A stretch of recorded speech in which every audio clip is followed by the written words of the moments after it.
Most entrepreneurs that I meet are charging too little because they don't price based on the real value that they provide. So how do you fix that? Stop charging based on time. They don't give a fiddlers about any of that. All they care about are results. Ever feel like pricing your services is more of an art than a science?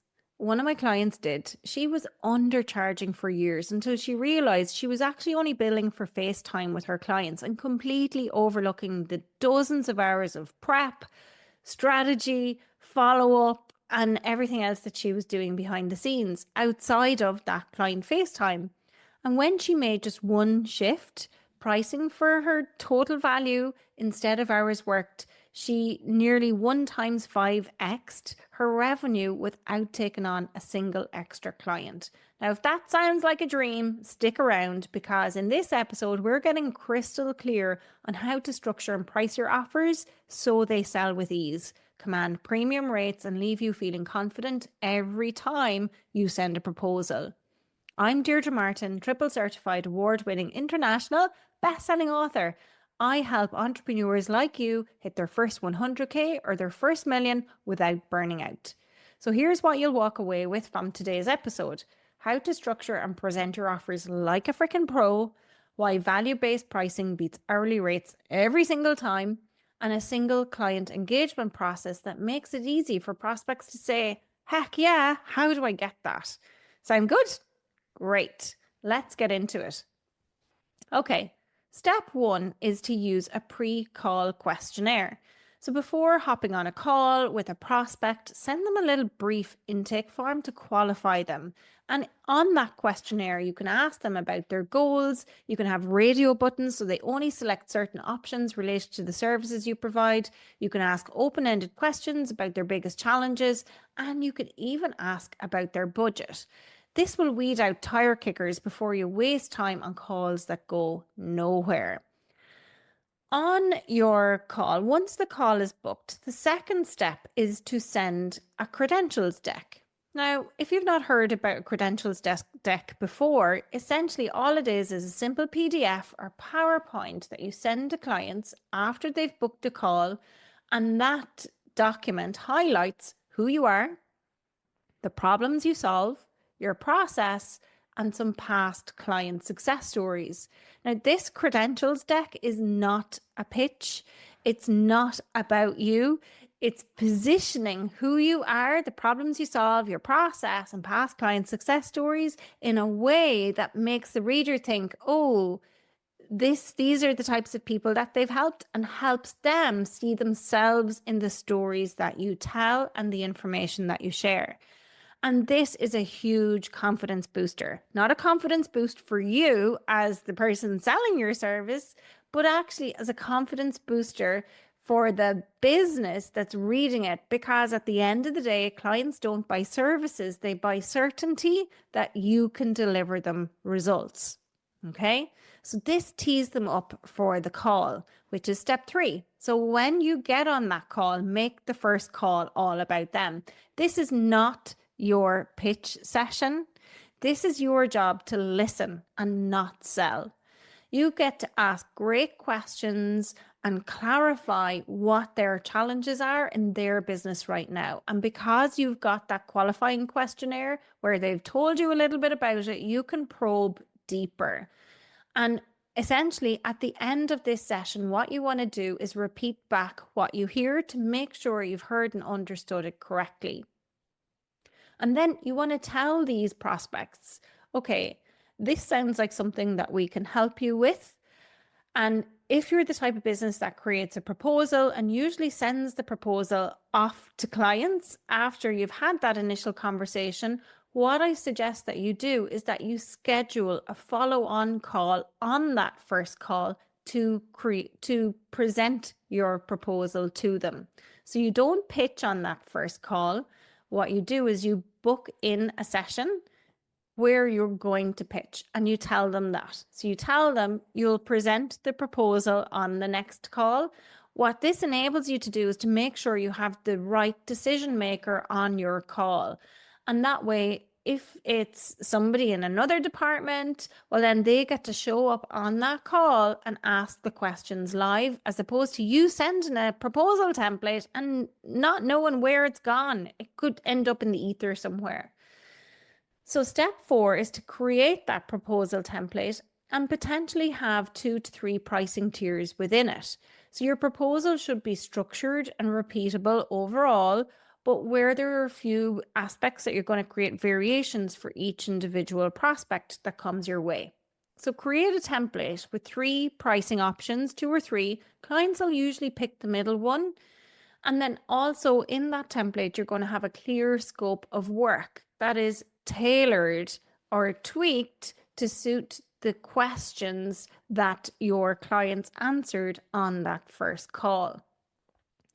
Now in here, what you can also specify is any boundaries around additional work. So what I like to do in a proposal template is maybe have a la carte. So it's clear that those things are not covered in the main package that we've discussed. It's going to solve their problem, but there are optional extras available to them should they so wish. So here's a little pro tip for this. Just think about it like Netflix or something else that you might purchase online. Always highlight a recommended option because people like to choose what's really popular. They like other people to help take away the decision from them because people make so many decisions in a day, they experience decision fatigue. So research shows that most people will gravitate toward the middle choice when given 3 options. So make sure your sweet spot package is clearly marked as the best choice. And if you have a higher level package again, make sure it's so packed with value that they can't but really consider it, and then think that the middle package is still fantastic value. Okay, so now let's talk about pricing. And here's the hard truth about pricing. Most entrepreneurs that I meet are charging too little because they don't price based on the real value that they provide. So how do you fix that? Well, step 1 is stop charging based on time. Your clients don't care how freaking long it takes you behind the scenes to package whatever it is that you're creating, to write your proposals, to do your research. They don't give a fiddlers about any of that. All they care about are results. So instead of thinking I charge X per hour, shift to what is the total value of this transformation? So as a rule of thumb, it might be 5 times return on investment. And what I want you to think about is that the time in terms of prep is like a preliminary expense. And what that means is it's the time it takes for you to prep something and build that into your package and pricing. Step 2 is price for the total work invested. So most people only price for client-facing time. But like I said, what about the strategy, research, admin work you do behind the scenes?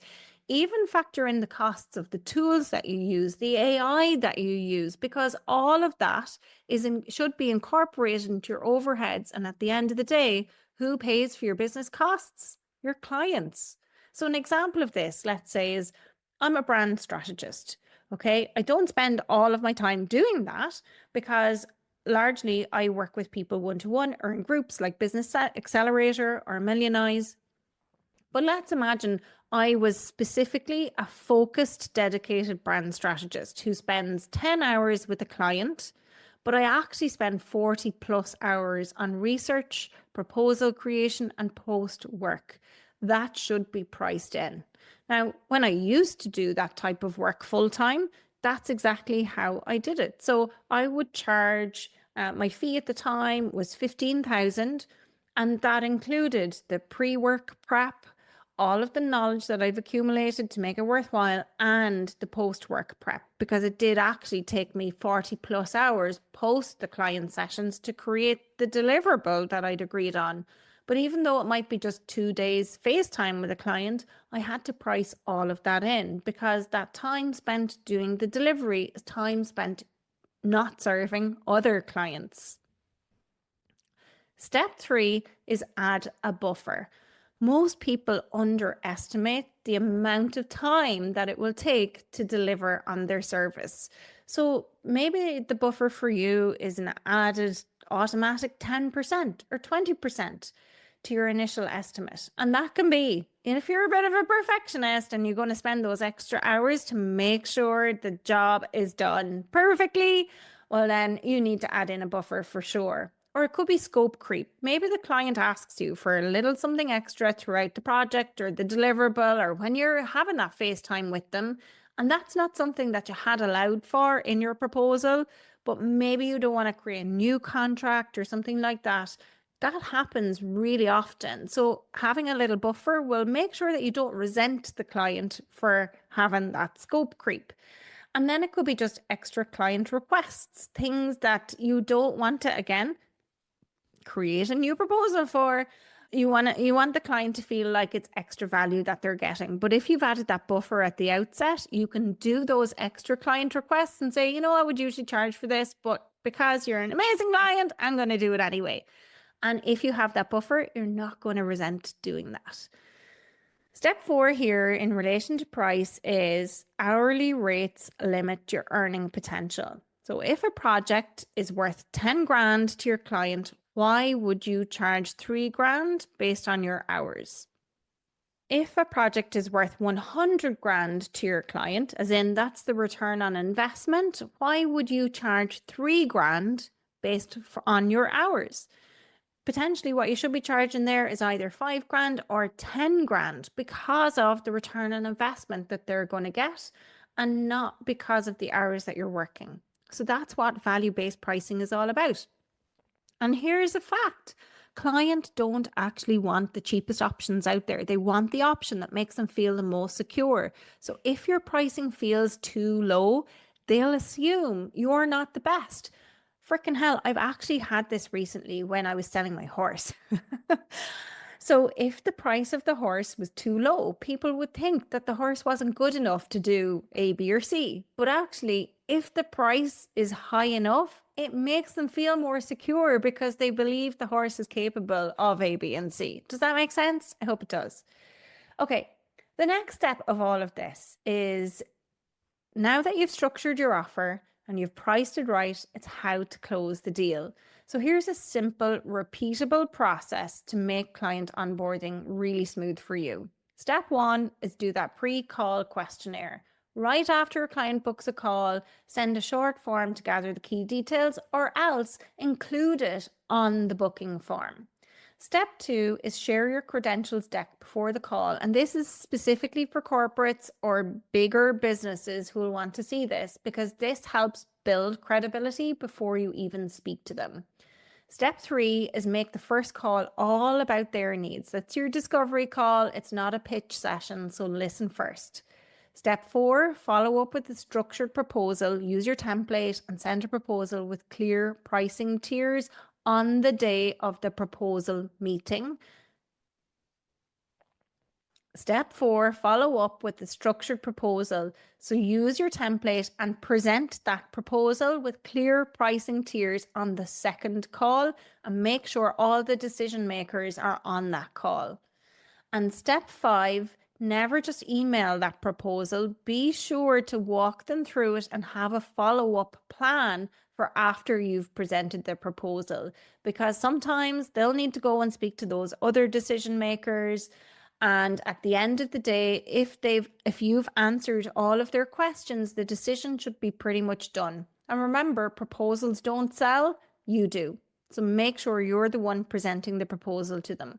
Never email a proposal without a follow-up call, because if you just send a PDF, you lose control of the conversation, the direction of the meeting, and the direction of the sale. So always book a meeting to walk through the proposal together. One more question I get a lot is, when it comes to this and proposals and qualifying questions, should you niche down or offer multiple services within the proposal? And the answer to this is balance, I think, is the key. You've got to position yourself as an expert in one core area, and rather than send out a credentials deck or a proposal that's covering like 50 different things, if you position yourself as an expert in one core area, just think of it like this.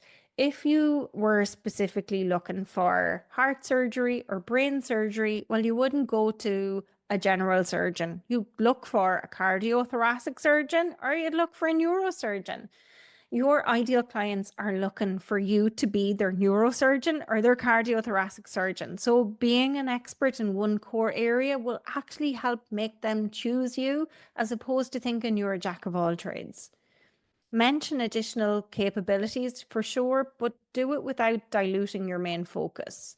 Stay flexible, but avoid that being jack of all trades. Again, branding expert as an example, I can offer strategy first, which I do, with optional add-ons like story and messaging. But the main focus should always be clear. So for me, because I love the messaging, I actually help people with their strategy.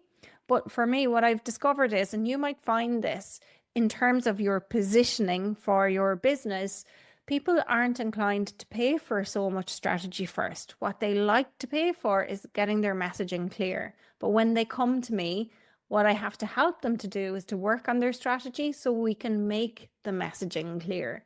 But they don't recognize that the strategy is the problem. So you've got to speak to the problem.